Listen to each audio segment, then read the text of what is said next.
অন্নপূর্ণা আজকে যে টাকা শুধু কি হিন্দুরা পায়? আজকে আপনারা জানেন যে আমাদের প্রধানমন্ত্রী আজকে আবাস যোজনা নতুন করে সার্ভে হচ্ছে, আমরা তার কখনো হিন্দু মুসলিম পরিবার দেখে করি না। মমতা ব্যানার্জি আজকে দলের রাজনীতি করতে গিয়ে এই নির্বাচনের আগে বাংলার বাড়ি দিতে গিয়ে কিভাবে তৃণমূল কংগ্রেসের বাড়ি বেছে বেছে বাড়িগুলো দিয়েছিল আপনারা জানেন। তাদেরকে ডিএম চিঠি করছে, তাদের বিরুদ্ধে এফআইআর হচ্ছে, প্রধানদের কাছে নোটিশ আসছে, না হলে টাকা ফেরতের কথা বলছে। আমরা বলি বাংলার বাড়ি নাম পরিবর্তন করে দিয়ে শ্যামাপ্রসাদ মুখার্জির পশ্চিমবঙ্গ গর্বের পশ্চিমবঙ্গ, তার অনুসারে পশ্চিমবঙ্গ আবাস যোজনা নাম দিয়েছে আমাদের মাননীয় মুখ্যমন্ত্রী শুভেন্দু অধিকারী মহোদয়। যারা আয়ুষ্মান কার্ড করতে পারেননি তাদের চিকিৎসার জন্য মুখ্যমন্ত্রী হেলথ কার্ড চালু হবে। আজকে বিধবা ভাতা, বার্ধক্য ভাতা, প্রতিবন্ধী ভাতা ফর্ম পূরণ হয়েছে, জমা আপনারা দিয়েছেন, এখনো টাকা ছাড়া হয়নি। আগামী দুর্গাপুজোর মধ্যে তারা প্রত্যেকেই টাকা আপনারা পাবেন।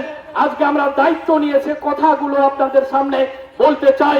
আজকে বলুন, সারা পশ্চিমবঙ্গ জুড়ে যেভাবে সরকার এবং প্রশাসন যেভাবে প্যারালাল ভাবে চলছে, যেভাবে প্রশাসনের নিরপেক্ষতা আমরা লক্ষ্য করছি, আমরা নিশ্চিত করে বলতে পারি 49 বছরে পরে আবার নতুন করে বাংলায় স্বাধীনতা ফিরেছে। এ মাটি আমাদের শ্যামাপ্রসাদ মুখার্জির মাটি। আর যিনি মুখ্যমন্ত্রী হয়েছেন তিনি সনাতনের সেবক। আমাদের অবিভক্ত মেদিনীপুরের তাম্রলিপ্ত জাতীয় সরকারের মাটি থেকে জন্মগ্রহণ করে তিনি আজকে মুখ্যমন্ত্রী হয়েছেন। অজয় মুখার্জি এই পশ্চিমবঙ্গে মুখ্যমন্ত্রী ছিলেন, এই বাংলা থেকে তিনি মাত্র অল্প দিন ছিলেন। আবার 56 বছরে পরে আজকে শুভেন্দু অধিকারী মুখ্যমন্ত্রী হয়েছেন, তাকে হাত তুলে সবাই আশীর্বাদ করছে। আমি এই এলাকার সর্বস্তরের গণদেবতাকে অনুরোধ করব, ভুলে যান আপনি কি দল করেন, ভুলে যান আমি কি দল করি। পশ্চিমবঙ্গকে বাঁচাতে হবে। 49 বছর পরে ডাবল ইঞ্জিন সরকার প্রতিষ্ঠিত হয়েছে, কেন্দ্রের বঞ্চনা শুনতে শুনতে কান ঝালাপালা হয়ে গেছে। সাধারণ মানুষের উপর ট্যাক্সটা চাপাতে চাপাতে মমতা ব্যানার্জি এই বাংলার প্রায় 10.5 কোটি মানুষের মাথার উপরে 8.5 লক্ষ কোটি টাকা ঋণের বোঝা চাপিয়ে গেছে। সেই ঋণ থেকে বেরিয়ে আসতে গেলে একমাত্র আমরা কেন্দ্র সরকারের পরিত্রাণ সহযোগিতায় সেই পরিত্রাণ পেতে পারি। আজকে NRGS national rural employment guarantee scheme, যেটা 100 দিনের কাজ আপনারা বলতেন, কিভাবে চুরি হয়েছে। 2023 সাল থেকে আপনারা অনেকেই টাকা পান না। সুপ্রিম কোর্টে কেস চলছে, ক্যাগের রিপোর্ট বেরিয়েছে। আজকে তার 30 জুড়ে সেই স্কিম বন্ধ করে দিয়েছে কেন্দ্রীয় সরকার। নতুন করে তিনি বলছেন কি নরেন্দ্র মোদীজি যে ভারতবর্ষে ভিবিজি রামজি আমাদের প্রকল্প চালু হলো। আজকে 100 দিন অর্থাৎ একটি পরিবার 365 দিনের মধ্যে একটি পরিবার 100 দিন কাজ পেত, কিন্তু সেই পরিবার আজকে 125 দিন কাজ পাবে এবং মজুরি 300 টাকা পাবে। এটাই ভারতীয় জনতা পার্টি। আজকে সেই এলাকা থেকে এলাকার সর্বস্তরের মা ভাই বোন, বিশেষ করে আমাদের অন্নপূর্ণা মায়েরা আছেন, আপনারা উৎসবের মেজাজে আপনারা হই হই করে গণতন্ত্রের পরিবেশে স্ত্রী পুত্র পরিবারকে নিয়ে আপনারা সংসার প্রতিপালন করুন, আপনার ছেলেকে শিক্ষিত করুন। আজকে দুর্নীতি মুক্ত এসএসসি বোর্ড তৈরি হয়েছে।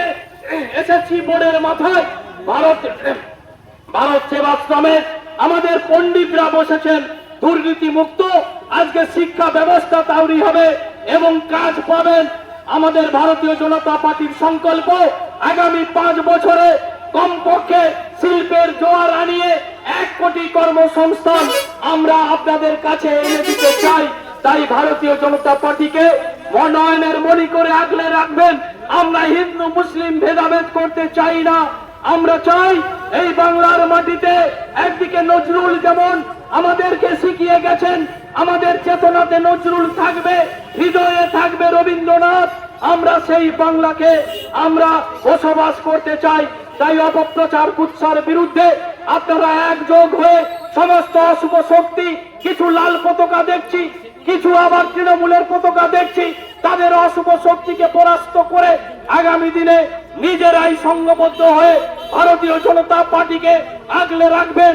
এই কতকগুলি কথা বলে এলাকার সর্বস্তরের মা ভাই বোনের কাছে আমার নমস্কার কৃতজ্ঞতা জানিয়ে আপনারা আমাদের যে পার্টিকে আজকে আশীর্বাদে ফুলে ফুলে ভরিয়ে দিয়েছেন তাদের জন্য আরেকবার কৃতজ্ঞতা অভিনন্দন জানিয়ে আগাম আমাদের শারদীয়া উৎসব আসবে, তারপরে কালী পুজো আসবে, আমাদের সমস্ত উৎসব মুখর আনন্দ কাটাবেন এই প্রত্যাশা করে এলাকার সর্বস্তরের মানুষের সুখ সমৃদ্ধি কামনা করে আমার নিবেদন শেষ করলাম।